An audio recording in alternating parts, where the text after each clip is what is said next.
ओम। आइए भक्तों, आज की कथा का हम श्रवण करते हैं।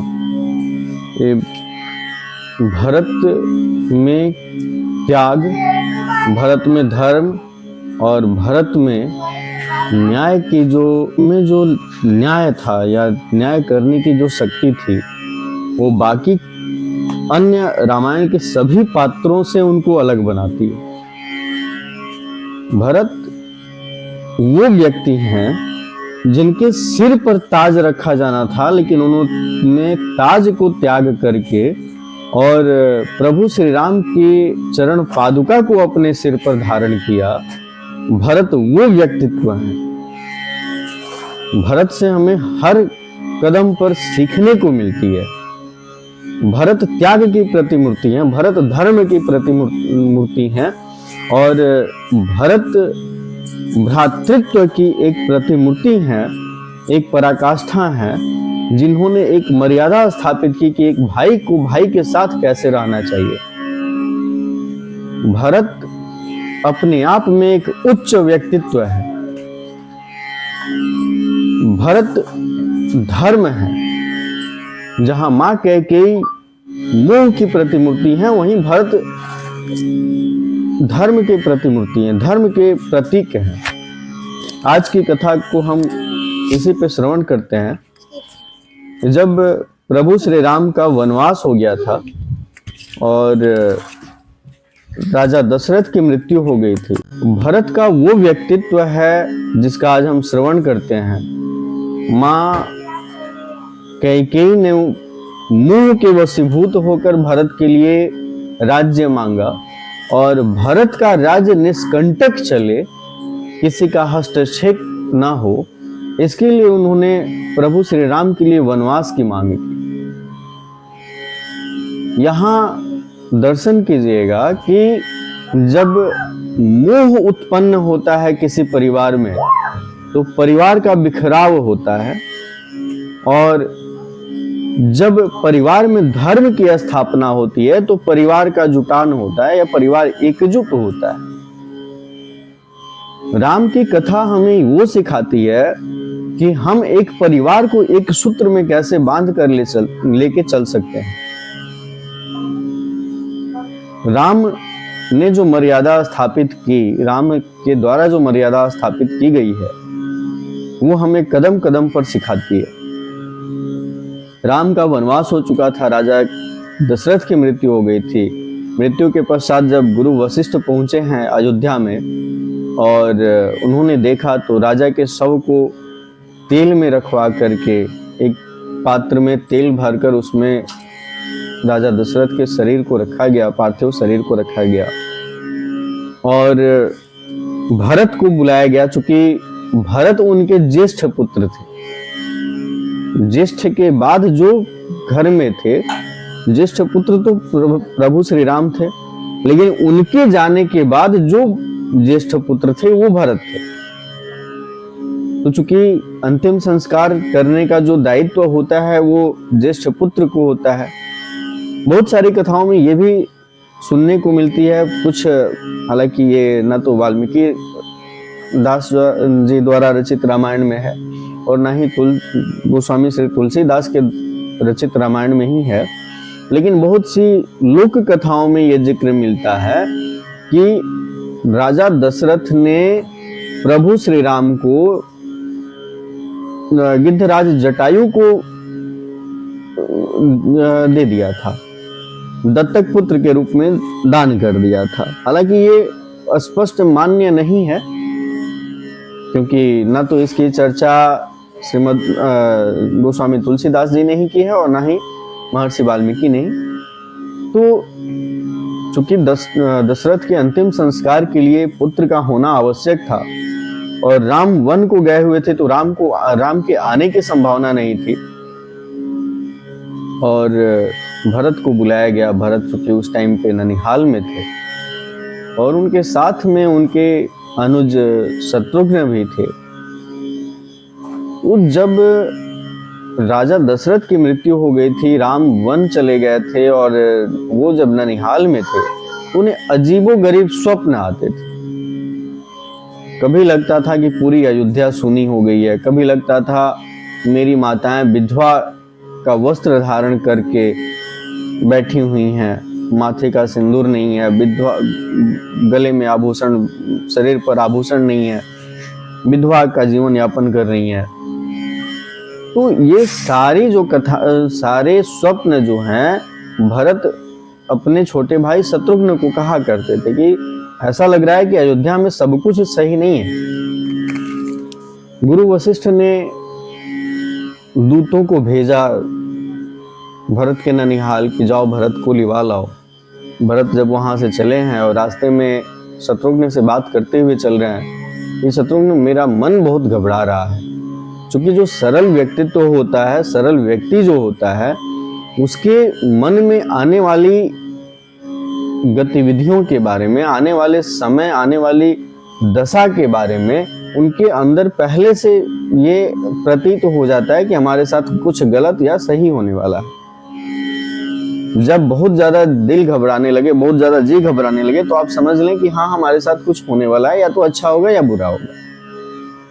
तो भरत को इसका अंदेशा तो पहले से लग चुका था। वो ननिहाल से आकर के जब नंदीग्राम पहुंचे, नंदीग्राम अयोध्या के बाहर था, तो नंदीग्राम में भरत के पूर्वजों की प्रतिमाएं लगी हुई थी। तो भरत पहुंचे वहां अपनी सेना के साथ और जा करके अपने पूर्वजों के मंदिर में उनकी पूजा अर्चना करनी चाहिए। तो भरत एक लाइन से, जो उनके पूर्वज थे सबकी मूर्तियां लगी हुई थी, राजा पृथु जिनके नाम से ये पृथ्वी पड़ी, राजा बलि, भर्तृहरि और जितने भी अयोध्या के राजा हुए थे उन सब की प्रतिमाएं लगी हुई थी जो उनके पूर्वज थे।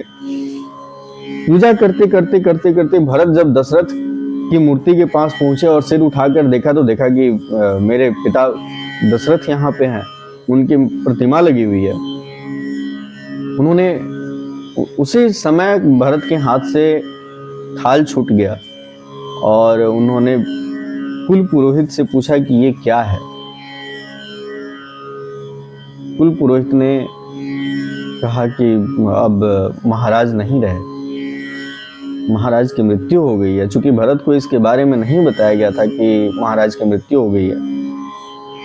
भरत वहां से दौड़े भागे हुए राजमहल पहुंचते हैं और जब भरत ने अयोध्या में कदम रखा था तभी पूरी अयोध्या सुनी सुनी सी लग रही थी। जिस अयोध्या में हमेशा मंगल गान होते थे, जिस अयोध्या में हमेशा मंत्र ध्वनि सुनाई देती थी, जिस अयोध्या में श्री राम का नाम सुन करके पक्षी नृत्य और गायन किया करते थे, उस अयोध्या में कौवे तक शांत नजर आ रहे थे। अयोध्या तेज विहीन हो गई थी। अयोध्या में ऐसा लग रहा था कि जीवन है ही नहीं।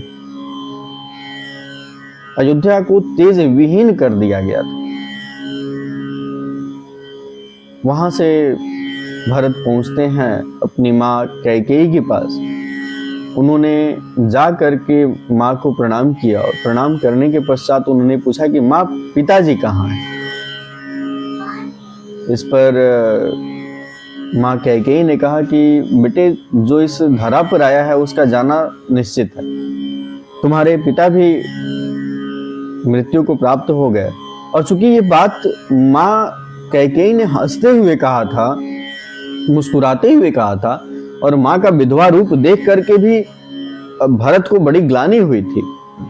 तो माँ ने जब ये बात कही कि आप तुम्हारे पिता की मृत्यु हो गई है, तो भरत वहीं पर चक्कर खाकर गिर गए।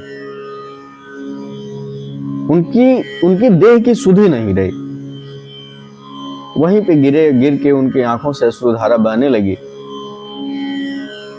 चूंकि एक पिता का जो साया होता है ना, पिता जब तक है तब तक हमें उसकी अहमियत नहीं पता चलती है, लेकिन एक पिता के जाने के बाद एक पुत्र पर क्या बीतती है वो एक पुत्र ही जानता है।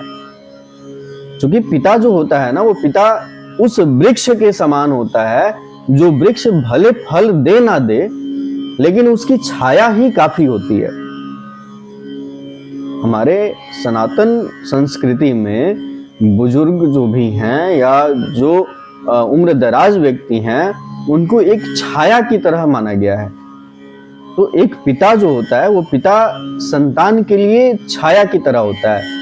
पिता अगर है तो विश्वास है, पिता यदि है तो छाया है, पिता यदि है तो सक्षमता है, पिता यदि है तो आपके मन में डर नहीं है, भय नहीं है। आप कुछ भी करके चले आइए, अगर आपके पिता हैं तो आपके मन के अंदर एक विश्वास बना रहता है कि चलो मेरे पिता हैं, वो सब संभालेंगे। तो जीवन में एक पिता का होना एक छायादार वृक्ष की तरह होता है। पिता शब्द ही अपने आप में एक बहुत बड़ा संसार है। तो जब भरत ने सुनी कि पिताजी की मृत्यु हो गई है, उनका अंतिम संस्कार करना है, बड़ा दुख हुआ उन्हें।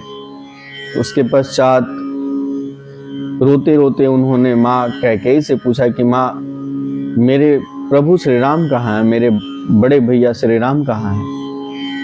तो पुनः माँ कैकेयी वहां हंसते हुए कहती हैं कि मैंने राम को वन में भेज दिया है 14 वर्षों के लिए। जब ये बात उन्होंने सुनी तो कहा कि आखिर आपने ऐसा क्यों किया माँ? जिस प्रभु श्री राम ने आपको अपनी माँ से बढ़ के माना, जिस प्रभु श्री राम ने आपको अपनी माँ से, अपनी जन्मदात्री माँ से ज्यादा दर्जा दिया, आपने उनके साथ ऐसा क्यों किया? क्योंकि राम ऐसे पुत्र थे जो बाल्यावस्था में रोते रोते, जब सोते सोते जब रोने लगते थे, तो कौशल्या उनको लेकर के माँ कैकेयी के पास जाती थी और बोलती थी, ले कैकेयी, ये तेरा पुत्र जो है तेरे वियोग में रो रहा है, ये तेरे बिना सोएगा नहीं। और राम माँ कैकेयी के पास जाकर के चुप हो जाया करते थे। यहाँ दर्शन करिएगा कि माँ कैकेयी ने राम की भलाई के लिए, देवताओं की भलाई के लिए पूरी जिंदगी अपयश सहा। कैकेयी एक ऐसी महिला थी, एक ऐसी माता थी जिन्होंने राम की भलाई के लिए, देवताओं की भलाई के लिए, पूरी सृष्टि की भलाई के लिए अपने सिर पर कलंक ले लिया। राम को महान बनाने के लिए उन्होंने सारा कलंक जो था वो अपने सिर पर ले लिया। और ये बात जानते थे राम, इसीलिए उन्होंने चित्रकूट में सबसे पहले माँ कैकेयी को जाकर के प्रणाम किया। जब ये माँ कैकेयी और भरत सारे लोग गए हुए थे राम को वापस लाने के लिए, तो माँ कैकेयी का सबसे पहले चरण स्पर्श प्रभु श्री राम ने किया है। ये यहाँ प्रभु श्री राम का दर्शन कीजिए, उनके मन में ये विचारधारा है कि दुनिया ये ना कहे कि कैकेयी ने राम के साथ गलत किया, तो राम ने भी उल्टे में उनके साथ गलत किया है। बल्कि राम ने वो मर्यादा स्थापित की कि यदि आपके साथ कोई गलत कर रहा है तो आप उससे कभी द्वेष की भावना मत रखिए, आप उससे बदले की भावना मत रखिए। आज के समय में क्या हो रहा है, आज आप जाइए कहीं भी, बहुत सारे लोगों को मैं देख रहा हूं कि यदि किसी ने किसी के साथ बुरा कर दिया तो ये प्रतिशोध की आग में जलते जलते जलते जलते उस व्यक्ति की हत्या तक हो जाती है। आज जो हत्याएं हो रही हैं, जितनी भी हत्याएं हो रही हैं, उनमें सबसे बड़ा कारण प्रतिशोध है। प्रतिशोध के कारण हत्याएं हो जा रही हैं। तो जब भरत ने पूछा कि मेरे प्रभु श्री राम कहाँ हैं और ये बात बताई, तो भरत ने कहा कि माँ, आपने ये क्या अनर्थ कर दिया। मैंने तो कभी राज्य नहीं मांगा था, मैंने तो कभी सिंहासन नहीं मांगी, मेरे मन में कभी कल्पना तक नहीं हुई कि मैं राजा बनूं। उन्होंने कहा कि यदि मैं जीवन भर जो पुण्य कमाया है और यदि मेरे मन में एक बार भी राजा बनने की इच्छा हुई हो तो मेरा सारा पुण्य कर्म नष्ट हो जाए। क्योंकि भरत जो थे धर्म के अधिकारी थे। वहां उन्होंने माँ को बहुत उल्टी सीधी बातें की, बहुत कुछ कहा। तत्पश्चात माँ कैकेयी को बड़ी ग्लानि हुई। उन्होंने कहा कि पुत्र, मैं तो तुम्हारा भला चाहती थी, मेरे मन में पता नहीं ये दुर्भावना कहाँ से आ गई। मैं मंथरा के चुगली करने से, मंथरा के बहकावे में आकर के मैंने ये कदम उठा लिया। मुझसे बहुत बड़ी भूल हो गई, मुझे माफ कर दो बेटे। इस पर भरत ने कहा कि माँ, यदि आपने मुझसे, मेरे साथ कुछ किया होता, मुझे कुछ दंड दिया होता, तो मैं तो थोड़ी देर के लिए क्षमा भी कर सकता था। आपने तो मेरे प्रभु श्री राम के साथ छल किया, आपको क्षमा तो प्रभु श्री राम ही कर सकते हैं। शत्रुघ्न जी भी वहीं पे थे। उन्होंने देखा कि दरवाजे के बाहर मंथरा जो है वो मंथरा खड़ी हुई है और मुस्कुरा रही है मंद मन। ये देखकर शत्रुघ्न जी को बड़ा गुस्सा आया और उन्होंने एक घूसा जाकर के मारा कुबड़ी मंथरा को। मंथरा का जो कुबर था वो टूट गया और उसके दांत जो थे वो टूट गए। मंथरा वहीं पर गिर गई, गिरकर बिलबिलाने लगी, बोली, भरत, मैंने तो तुम्हारा भला चाहा, तुमने मेरे साथ ये क्या कर दिया। भरत ने कहा शत्रुघ्न को कि शत्रुघ्न, काल की गति है, ये मंथरा का कोई दोष नहीं है, ना ही मेरी माता का कोई दोष है। मेरी माता की ही बुद्धि बदली गई थी, जिसकी वजह से ये सब हुआ। यदि प्रभु नहीं चाहते तो मेरी माता की बुद्धि नहीं बदलती, यदि प्रभु नहीं चाहते तो जो ये सब हुआ वो नहीं होता। मेरे प्रभु वन को नहीं जाते।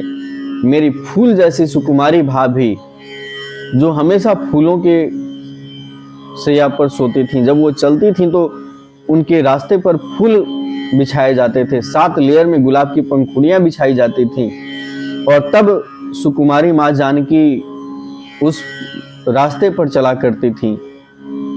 तो वैसी माँ जानकी मेरी आज जंगल में दर दर भटक रही हैं। ये सब मेरे कारण से हुआ है। दर्शन करिए यहाँ पे कि भरत की यहाँ कोई गलती नहीं है। भरत की कभी गलती रही ही नहीं रही है, फिर भी उन्होंने अपने आप को अपराधी माना। अपराध तो कैकेयी ने किया था, अपराध तो मंथरा ने किया था। ये सब चीजें जानते हुए भी भरत ने अपने आप को अपराधी माना। वहां से भरत निकल करके माँ कौशल्या के पास गए। कौशल्या से उन्होंने कहा कि माँ, मैं सोच रहा हूँ कि मैं वन को जाऊं और वन में जाकर के मैं भैया को, भाभी को और मेरे अनुज लक्ष्मण को लेकर के आऊं, क्योंकि राम के बिना ये पूरी अयोध्या सुनी है और राम के बिना मैं तो सिंहासन पर बैठने की दूर की बात है, उस तरफ देख भी नहीं सकता हूं। भरत त्याग के प्रतिमूर्ति हैं। भरत ने वो राज्य त्यागा जिसके लिए उनकी मां ने राम को 14 वर्षों के लिए वनवास दे दिया था। भरत का जो राज्य हो निष्कंटक हो, किसी का उस पर आक्षेप नहीं हो, किसी का हस्तक्षेप नहीं हो, सब कुछ अनुकूल होने के बावजूद भी भरत ने उस राज्य को ठुकरा दिया जिस राज्य के लिए प्रभु श्री राम को वन जाना पड़ा था। उसके बाद भरत सभा में आए। सभा में आकर के उन्होंने कहा कि गुरुजन थे, गुरु वशिष्ठ थे, सारे लोग वहां बैठे थे। उन्होंने कहा, गुरुदेव, मैं प्रभु श्री राम को जंगल से वापस लाना चाहता हूँ, इसके लिए मैं आप सबकी सहमति चाहता हूँ और साथ ही आप सबको साथ में लेकर चलने की अनुमति भी चाहता हूँ। भरत की ये बात सुनकर पूरे सभासद, सभा में जितने लोग बैठे थे, सारे लोग साधुवाद करने लगे, भरत की प्रशंसा करने लगे और उन्होंने कहा कि भरत, इसमें देर नहीं करनी चाहिए। नियति ने जो किया उसे तो नहीं बदला जा सकता, लेकिन जो हमारे हाथ में है उसको तो हम बदल सकते हैं। तत्पश्चात पूरी अयोध्यापुरी के जितने भी लोग थे, गणमान्य लोग थे, तीनों माताएं, गुरु वशिष्ठ और सबको साथ लेकर भरत निकले राम को बुलाने के लिए। तो आज की कथा हम यहीं समाप्त करते हैं और कल की कथा में हम जानेंगे कि भरत कैसे चले हैं और कब वो वहां पहुंचे और जाकर के प्रभु श्री राम को वापस लाने के लिए मनाया। क्या प्रभु राम वापस आएंगे या नहीं आएंगे, जानते हैं अगली कड़ी में। तब तक के लिए नमस्कार।